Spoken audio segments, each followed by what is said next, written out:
Salut tout le monde, très urgent et très incroyable. Les lignes électriques viennent d'être endommagées par les terreaux, selon certaines sources. Mais il y a plusieurs révélations, il y a plusieurs contradictions par rapport à cette affaire. Donc, aujourd'hui, nous venons d'apprendre que les terreaux ont endommagé. Donc, il y a coupé, ça vaut 72 heures que les gens n'ont pas d'électricité à Bamako. Il n'y a pas de courant à Bamako. La ligne de l'OMVS, ce qu'ils appellent, attendez là, j'ai vu ça écrit dans quelque part, je vais essayer d'expliquer ça pour que les gens puissent comprendre. Les coupures d'électricité là, la première, il y a deux versions. Je vous ai dit il y a 3 mois. Il y avait déjà les coupures d'électricité avant même ces attaques terreau là. Il y avait déjà la coupure d'électricité au Mali. Donc, il ne faut pas qu'Assimi Goïta va profiter de cette situation pour mettre tout sur le dos des gens qui ont les armes là. Ils ont bouffé des milliards, ils ont fait fuir leur famille pour échapper à la justice. On le sait, on a fait des vidéos sur ça. Voilà ce qui est écrit. Depuis le 25 avril 2026, des bombardements menés par l'armée malienne contre les terreaux ont endommagé la ligne électrique Erelia-Manantali à Bamako, provoquant d'importants dégâts. Les autorités ont ordonné à l'EDM d'effectuer des réparations urgentes. Je vous avais dit, ils cherchent à saboter eux-mêmes pour montrer au peuple malien que s'il y a coupure d'électricité, ce n'est pas leur faute. Maintenant, ils vont faire croire aux Maliens que c'est à cause des terreaux que les gens, ça fait 3 jours, les gens n'ont pas de courant à Bamako. Plusieurs quartiers. Il y a plusieurs quartiers à Bamako, les gens n'ont pas de courant. Donc, ces plans étaient déjà préparés il y a 3 ou 4 mois. J'avais déjà fait la vidéo sur ça. Eux-mêmes, ils vont aller saboter là-bas, faisant semblant de saboter, pour montrer, dire aux Maliens, non, nous sommes en guerre, les terreaux ont... C'est pas ça, les terreaux ont endommagé, c'est pas ça. Je ne dis pas que les terreaux sont capables, mais les modes opératoires. Et puis c'est écrit ici, attendez là. Quand ils ont dit aux gens de l'EDM d'aller faire des réparations, solliciter une escorte militaire, étant donné que la région est envahie par les terreaux, alors que nous sommes immobilisés à ce stade. Ce matin, les combattants de Jenim ont de nouveau détruit une ligne électrique de l'OMVS vers Selengue, de l'organisation voilà, de l'OMVS. Donc, voilà. Donc, tout le monde connaît l'OMVS, c'est le Mali, le Sénégal, la Mauritanie, le Mali, le Sénégal, la Mauritanie et la Guinée. Voilà, l'OMVS, ça concerne ces 4 pays. Donc, il paraît que les terreaux sont allés là-bas faire des dégâts. C'est ce qu'ils ont dit. Mais moi, je connais les modes d'opérateur des terreaux là. Les terreaux là, si tu dis qu'ils attaquent les militaires, je peux croire. Mais aller faire ce genre de trucs, c'est possible. Nous sommes dans une guerre. Mais cette idée-là était déjà planifiée par les services de renseignement du Mali. En 2025 à 2000, Assimi Goïta même est sorti parler de la coupure d'électricité. Donc, ces phénomènes existaient déjà. Il ne faut pas qu'on vienne nous bluffer. Ils ont bouffé des milliards. Il y a des parents de ces militaires-là qui ont fui le pays parce qu'ils veulent échapper à la justice. Des opérateurs économiques voleurs. Ils ont quitté au Mali, ils sont en Côte d'Ivoire. Donc, aujourd'hui, on nous parle des dégâts. Tout le monde a vu les dégâts. Je pense que je dois avoir même l'image des dégâts là. Il paraît que ça a été un dégât un peu... Voilà. Voici l'endroit même en question. Ce sont les dégâts. Vous voyez, les fils électriques. Vous voyez ces dégâts-là. Voilà. Ils ont dit que c'est l'armée. Ils ont dit que ce sont les terreaux qui ont fait. Les terreaux, eux aussi, disent que c'est l'armée qui a frappé là-bas. Pourtant, avant tout ça, là, moi, j'avais dit que les patrons du service de renseignement voulaient faire ça là-bas. Voilà ce qui se passe. Donc, les coupures d'électricité existaient déjà avant même l'attaque de ces terreaux-là. Comme eux, ils sont dans les champs de gombo de leur grand-mère, comme on le dit en Bambara. Les terreaux sont dans les champs de gombo de leur grand-mère. C'est un terme Bambara. Terreau mamso ganforo là. C'est ce que ça veut dire. J'ai vu ça écrire sur une page là que j'aime beaucoup. Donc voilà ce qui se passe.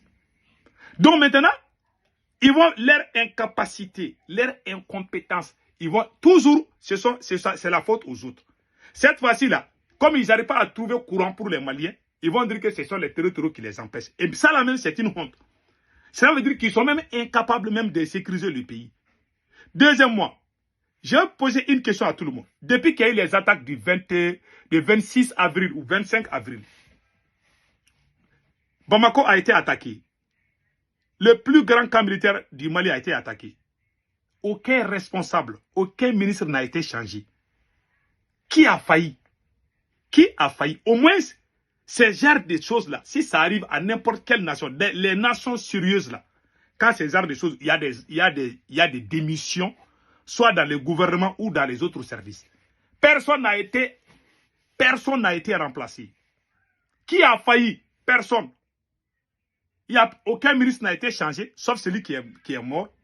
On a essayé de voir, c'est le président même qui va devenir ministre de la Défense. À part ça, qui a été changé? Le patron du service de renseignement est toujours à sa position. S'il est vivant, c'est ce qu'ils ont dit. Donc, le ministre de la Sécurité et de la Protection civile est sur sa position. Donc, c'est devenu partage des gâteaux. Parce que tous ces gens qui sont dans le gouvernement aujourd'hui, c'est des gens même proches de Assimi Goïta. Il ne veut pas les changer. Personne n'a été changé. Ces mêmes personnes étaient à leur position quand on a attaqué une fois encore Bamako. Vous vous rappelez bien? C'est la deuxième fois qu'on attaque Bamako. Ou on a attaqué l'aéroport même de Bamako. Il n'y a eu aucun changement. Aucun ministre n'a été changé. C'est-à-dire que même un simple directeur, personne n'a été changé. On continue, on subit les mêmes erreurs. C'est pour cela, moi, je vais vous dire une chose. Quand la fin d'un pouvoir s'approche, les fautes et les erreurs deviennent très fréquentes. Chaque jour, il y a des... C'est comme si tu as une vieille maison là, qui est en train de tomber. Tu as un gros trou là. Tu appelles un maçon, le maçon va réparer le trou là.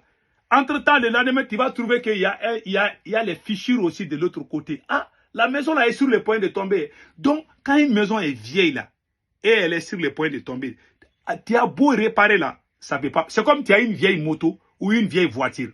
Tu as changé le moteur ou ça ne va pas. Tu changes les pneus, tu vas aller même peinturer ta voiture là. Ah, tu viens, la vieille voiture là, ça ne va pas. Finalement, les mécaniciens vont te dire de changer de voiture. Donc, la voiture du Mali là s'appelle Assimi Goïta. Et cette voiture est irréparable. Donc, il faut changer la voiture. Donc, tant qu'Assimi Goïta est là, on va toujours subir l'humiliation. Tant qu'Assimi Goïta est président, il ne trouvera non seulement pas la solution, mais il va encore mettre le Mali en profondeur dans le danger. Je vous dis ça, notez bien cela aujourd'hui. Il ne trouvera pas de solution. Quand Dieu te laisse là, c'est fini. Tous les gens qui sont intelligents savent que Assimi Goïta ne peut pas s'en sortir. Les traîtres sont partout. Ils ont des blindés. Et pire encore, ils ont même les drones ukrainiens là. Ils ont ça aujourd'hui. L'Ukraine qui frappe en plein cœur de la Russie. Et ils sont en train d'armer ces mêmes gens aussi contre nous. Si vous ne faites pas attention, un jour, ces gens-là de Kidal, ils vont frapper jusqu'à Bamako. C'est ce jour-là que vous allez voir qu'il n'y a pas amusement dans cette affaire. Ils sont en train de les armer. Le système... L'Ukraine est en train de mettre les centres de drones à Kidal, au moment où je vous parle. C'est cachette. Les experts ukrainiens sont au nord. Je vais faire une vidéo spéciale par rapport à ça. Donc, restons vigilants. C'est la chose que je m'imagine. Assimi Goïta ne peut plus. Il est arrivé à ses limites. Vous savez, quand tu ne peux pas, tu ne peux pas. Il est en train de forcer. Mais courir et gratter les fesses, les deux ne peuvent pas aller ensemble. Nous avons proposé à Assimi Goïta de... Si on avait beaucoup de soldats maliens, le territoire algérien est plus vaste que le territoire malien. Mais l'Algérie a combien de soldats? L'Algérie sécurise toutes ses frontières. Nous, on ne peut même pas courir. Il y a des endroits au Mali, tu peux courir jusqu'à 30, 40, 50, 60 km. Tu ne vois rien, ni un policier, ni un gendarme. Il y a des gens qui naissent au Mali, grandissent au Mali. Ils ne savent même pas s'ils sont maliens ou pas. C'est grave. Il y a ces cas-là au Mali. Nous, on a proposé de recruter. Ces gens-là sont là, dépenser de l'argent aux fesses, courir derrière les fesses. J'ai dit, quand tu trahis là, quand la fin de ton pouvoir s'approche là, tu vas devenir très violent. C'est ce qui arrive à Assimi Goïta aujourd'hui. Il est en train d'arrêter tout le monde. Il arrête les politiciens, il traite les politiciens de terreau. Il est en train d'arrêter, même quand chien va passer devant sa porte là. Si vous voyez Assimi Goïta en train d'arrêter même les animaux là, il ne faut pas être... Assimi Goïta est capable. J'ai même appris qu'ils ont un de leurs marabouts là. Ils ont ripé un de leurs marabouts. Voilà. Les marabouts là souffrent d'eux. Mais ça, c'est une autre vidéo. Donc Assimi Goïta est arrivé à ses limites. Il ne peut plus haut. Il va faire semblant de résister là. Quand Dieu dit que c'est fini pour toi, c'est fini pour toi. S'il résiste là, un jour là, ils vont l'attraper, ils vont l'humilier. Les autres présidents de l'AES là, il faut conseiller Assimi Goïta. Si Assimi est malin, il va signer sa démission. Et puis, il va dire aux Maliens, il va demander pardon aux Maliens. Mais je ferai une vidéo spéciale sur ça. S'il est béni, il va quitter maintenant. Parce que quand c'est chaud là, quand il va essayer de quitter, il n'aura plus le temps de fuir. Je vous dis ça. Les gens qui soutiennent Assimi Goïta là. Et puis, surtout les Burkinabés là. Ouais, le Mali n'a pas de problème avec le Sénégal. Parce que les Sénégalais ne se mêlent pas trop des problèmes du Mali. C'est pour ça n'importe quel président qui vient du Mali peut avoir de bonnes relations avec le Sénégal. Mais les Burkina là, vous pouvez soutenir Assimi Goïta. Mais les Maliens, il ne faut pas les insulter. C'est le conseil que je vous donne. Vous pouvez soutenir Assimi Goïta, on est dans l'AES, je suis d'accord, je n'ai rien contre. Mais vous mettez avec les gros menteurs viromans du Mali là. Quand ils sortent leurs mensonges, vous appuyez ça contre les citoyens maliens. Les Maliens ne vont jamais vous pardonner cela. Dans l'histoire du Burkina, les Burkinabés ont toujours respecté les Maliens. C'est au temps du capitaine Ibé que je vois des Burkinabés insulter des Maliens. À cause de ces conneries qu'au AES, je ne sais pas quoi. On est AES, ne veut pas dire que tu dois insulter les citoyens d'un autre pays. On est tous ensemble. Tu peux critiquer, il n'y a pas de problème. Mais insulter, ce n'est pas bon. C'est le conseil que je vous donne. Si vous insistez sur ça, si Assimi Goïta tombe, le président qui va venir là, le Mali et le Burkina risquent de devenir comme la Côte d'Ivoire et le Burkina. Je vous jure. Les Maliens n'oublient pas de... Si vous voyez aujourd'hui que beaucoup de gens n'aiment pas Alassane, parce que c'est à cause de ce genre de choses. Sinon, Alassane n'est pas mauvais, comme les gens pensent. Alassane Ouattara n'a pas de problème. Les Maliens vivent tranquillement en Côte d'Ivoire, n'ont pas de problème. Les Burkinabés vivent en Côte d'Ivoire, il n'y a pas de problème. Si c'est un autre pays que vous vous attaquez comme ça, là, ils vont créer des conditions pour chasser tous nos gens là-bas. Mais Alassane n'a pas fait. C'est pour ça que moi je dis merci à Papa Adou. Je remercie le vieux là pour ça. Je vous jure, wallahi. Les jours que vous allez rencontrer un autre président ivoirien qui est différent de Alassane Ouattara, ces jours-là, vous allez pleurer, vous allez dire que si Alassane était là. Je ne dis pas qu'Alassane Ouattara est 100% bon. Hein. Mais, de grâce, il respecte nos citoyens là-bas. Que Dieu bénisse l'AES. Donc, cette affaire de coupure d'électricité là, ce n'est pas les terroristes, c'est Assimi lui-même. En bon entendeur, salut.